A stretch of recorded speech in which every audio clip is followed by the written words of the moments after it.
तो आज हम लोग पढ़ेंगे कार्य के बारे में। आज हम किसके बारे में पढ़ेंगे? कार्य। कार्य क्या होता है? तो बल और विस्थापन के गुणनफल को कार्य कहते हैं। और इसकी एक और परिभाषा है। परिभाषा क्या है कि यदि मैं किसी वस्तु पे, मान लिया कि यह एक वस्तु है और इस वस्तु पे अगर मैं बल लगाता हूँ और इसका क्या हो जाए, इसका विस्थापन हो जाए।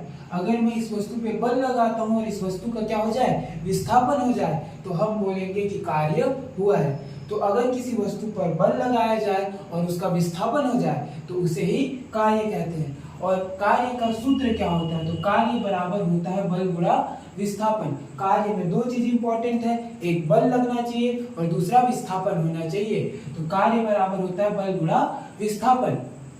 कार्य को प्रदर्शित करते हैं W से, बल को प्रदर्शित करते हैं F से और विस्थापन को प्रदर्शित करते हैं S से। तो इस प्रकार W बराबर F गुणा S।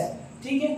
अब कार्य जो है वह कौन सी राशि है? तो कार्य एक अदिश राशि है। इसका SI मात्रक क्या होता है? तो जूल होता है। इसका विभव सूत्र क्या होता है? तो m L की घात में 2 T की घात में -2। ये इसका क्या है? विभव सूत्र है। ये विभव सूत्र एक अलग टॉपिक है। अगर इस टॉपिक के बारे में आपको वीडियो चाहिए तो कमेंट कर सकते हैं, मैं इस पे भी एक वीडियो बना दूंगा। अब हम आते हैं कार्य के प्रकार। तो कार्य के कितने प्रकार होते हैं? 3 प्रकार। एक होता है धनात्मक कार्य, दूसरा ऋणात्मक कार्य और तीसरा शून्य कार्य। अब धनात्मक कार्य क्या होता है? तो धनात्मक कार्य क्या होता है? तो जैसे ये एक वस्तु है, मान लीजिए कि यह एक क्या है? वस्तु है और इस वस्तु पर मैं बल लगा रहा हूँ और इस वस्तु पर क्या लगा रहा हूँ? बल लगा रहा हूँ, जिससे ये वस्तु इसी दिशा पे विस्थापित हुई। किस दिशा पे? मैं इस वस्तु पे इधर बल लगाया, किधर? सामने की तरफ। इस वस्तु पे कहाँ बल लगाया? सामने की तरफ। और ये वस्तु सामने ही क्या हो गई? विस्थापित हो गई। मतलब मैं जिस दिशा पे बल लगाया वस्तु उसी दिशा पे विस्थापित हुई, तो इसे मैं बोलूंगा धनात्मक कार्य। मैं जिस दिशा पे बल लगाया वस्तु कहाँ हुई? उसी दिशा पे विस्थापित हुई, तो इसे कहा जाएगा धनात्मक कार्य। अब ऋणात्मक कार्य। ऋणात्मक कार्य क्या होगा? जब मैं किसी वस्तु पर जिस दिशा पे बल लगा रहा हूँ वस्तु उसके विपरीत दिशा पे विस्थापित हो। कैसे होगी विस्थापित? तो मान लो यह एक रास्ता है और इस रास्ते पे वस्तु यहाँ से फिसल रही है। वस्तु क्या हो रही है? फिसल रही है। अब इसके फिसलने पर घर्षण बल इसके ऊपर लगेगा। घर्षण बल इसके ऊपर इस दिशा पे लगेगा। घर्षण बल किधर लगेगा? ऊपर की ओर। पर फिसलने के कारण वस्तु विस्थापित होगी नीचे की तरफ। घर्षण बल कहाँ लग रहा है? ऊपर की तरफ। और वस्तु स्थापित कहाँ हो रही है? नीचे की तरफ। तो आप देख सकते हैं बल के विपरीत दिशा पे वस्तु विस्थापित हो रही है। वस्तु किधर विस्थापित हो रही है? नीचे।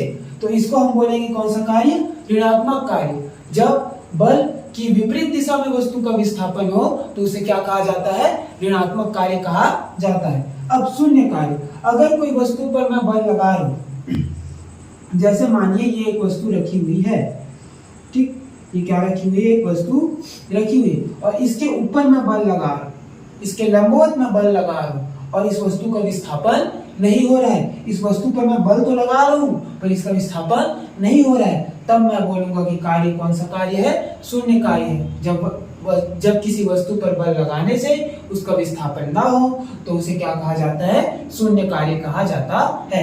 इस तरीके से कार्य के प्रकार यहाँ पे क्या हुए? समाप्त हुए। अब हम एक गणितीय क्वेश्चन करके देखेंगे कार्य के लिए। ठीक है। तो कार्य का गणितीय क्वेश्चन क्या है? तो यहाँ पे मैं क्वेश्चन बोल देता हूँ, मैं लिखा नहीं हूँ, आप सुन लीजिए। ठीक है। यदि किसी वस्तु पर 8 न्यूटन बल लगाया जाए और उसका विस्थापन 4 मीटर हो जाए तो कार्य की गणना कीजिए। तो यहाँ पे हमें बल दिया है 8 न्यूटन। वस्तु पर कितना न्यूटन बल लगाया जा रहा है? 8 न्यूटन। और वस्तु का विस्थापन कितना मीटर हो रहा है? 4 मीटर। तो बल और विस्थापन हमें दिया गया है और कार्य की क्या करने की? कार्य की गणना करने कही गई है। तो कार्य का सूत्र क्या होता है? तो कार्य बराबर होता है बल गुणा विस्थापन।